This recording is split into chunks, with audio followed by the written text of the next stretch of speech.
ओम नमो भगवते वासुदेवाय नमः। अथ सप्तविंशोऽध्यायः। पिछले अध्याय में आपने सुना कि भक्ति और वैराग्य के द्वारा किस प्रकार भगवान श्री कृष्ण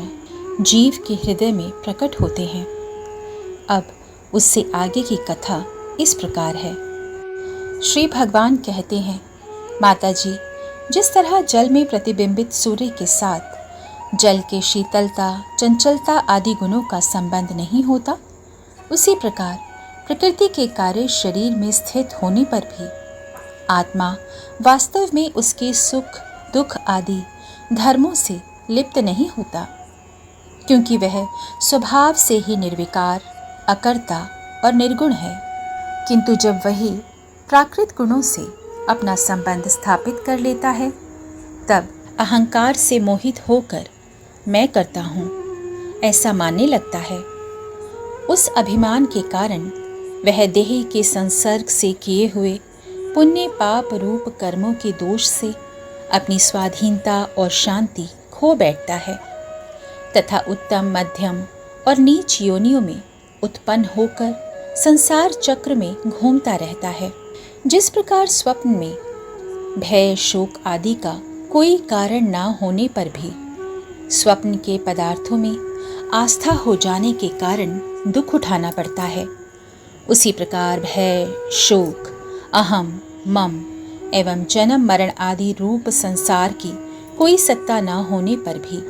अविद्यावश विषयों का चिंतन करते रहने से जीव का संसार चक्र कभी निवृत्त नहीं होता। इसीलिए बुद्धिमान मनुष्य को उचित है कि असन्मार्ग अर्थात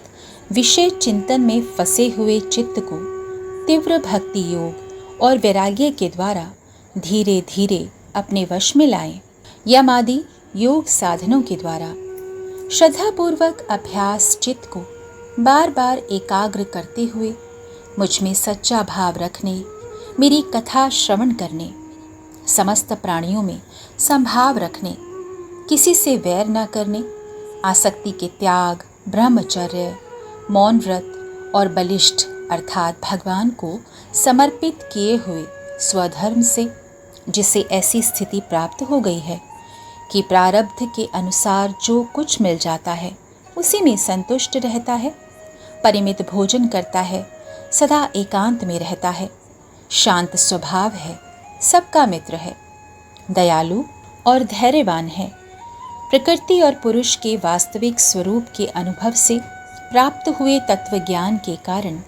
स्त्री पुत्र आदि संबंधियों के सहित इस देह में मैं मेरेपन का मिथ्या अभिनिवेश नहीं करता, बुद्धि की जागृत आदि अवस्थाओं से भी अलग हो गया है तथा परमात्मा के सिवा और कोई वस्तु नहीं देखता। वह आत्मदर्शी मुनि नेत्रों से सूर्य को देखने की भांति अपने शुद्ध अंतःकरण द्वारा परमात्मा का साक्षात्कार कर उस अद्वितीय ब्रह्मपद को प्राप्त हो जाता है, जो देहादि संपूर्ण उपाधियों से पृथक अहंकार आदि मिथ्या वस्तुओं में सत्य रूप से भासने वाला जगत कारणभूता प्रकृति का अधिष्ठान,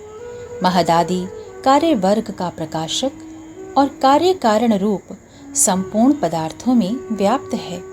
जिस प्रकार जल में पड़ा हुआ सूर्य का प्रतिबिंब दीवार पर पड़े हुए अपने आभास के संबंध से देखा जाता है और जल में दिखने वाले प्रतिबिंब से आकाश स्थित सूर्य का ज्ञान होता है, उसी प्रकार वैकारिक आदि भेद से तीन प्रकार का अहंकार देह, इंद्रिय और मन में स्थित अपने प्रतिबिंबों से लक्षित होता है और फिर सत्य परमात्मा के प्रतिबिंब युक्त उस अहंकार के द्वारा सत्य ज्ञान स्वरूप परमात्मा का दर्शन होता है, जो सुषुप्ति के समय निद्रादि शब्दादि भूत सूक्ष्म इंद्रिय और मन बुद्धि आदि के अव्याकृत में लीन हो जाने पर स्वयं जागता रहता है और सर्वथा अहंकार शून्य है। जागृत अवस्था में यह आत्मा भूत सूक्ष्मादि दृश्य वर्ग के दृष्टारूप में स्पष्टतः अनुभव में आता है, किंतु सुषुप्ति के समय अपने उपाधिभूत अहंकार का नाश होने से वह भ्रमवश अपने को ही नष्ट हुआ मान लेता है, और जिस प्रकार धन का नाश हो जाने पर मनुष्य अपने को भी नष्ट हुआ मानकर अत्यंत व्याकुल हो जाता है, उसी प्रकार वह भी अत्यंत विवश होकर नष्टवत हो जाता है। माता जी, इन सब बातों का मनन करके विवेकी पुरुष अपने आत्मा का अनुभव कर लेता है, जो अहंकार के सहित संपूर्ण तत्वों का अधिष्ठान और प्रकाशक है। देवहूति ने पूछा, प्रभु, पुरुष और प्रकृति दोनों ही नित्य और एक दूसरे के आश्रय से रहने वाले हैं, इसलिए प्रकृति तो पुरुष को कभी छोड़ ही नहीं सकती। ब्रह्मन, जिस प्रकार गंध और पृथ्वी तथा रस और जल की पृथक पृथक स्थिति नहीं हो सकती, उसी प्रकार पुरुष और प्रकृति भी एक दूसरे को छोड़कर नहीं रह सकते। अतः जिनके आश्रय से अकर्ता पुरुष को यह कर्म बंधन प्राप्त हुआ है, उन प्रकृति के गुणों के रहते हुए उसे कैवल्य पद कैसे प्राप्त होगा? यदि तत्वों का विचार करने से कभी यह संसार बंधन का तीव्र भय निवृत्त हो भी जाए, तो भी उसके निमित्त भूत प्राकृत गुणों का अभाव ना होने से वह भय फिर उपस्थित हो सकता है। श्री भगवान ने कहा, माता जी, जिस प्रकार अग्नि का उत्पत्ति स्थान अरणि अपने से ही उत्पन्न अग्नि से जलकर भस्म हो जाती है, उसी प्रकार निष्काम भाव से किए हुए स्वधर्म पालन द्वारा अंतःकरण शुद्ध होने से बहुत समय तक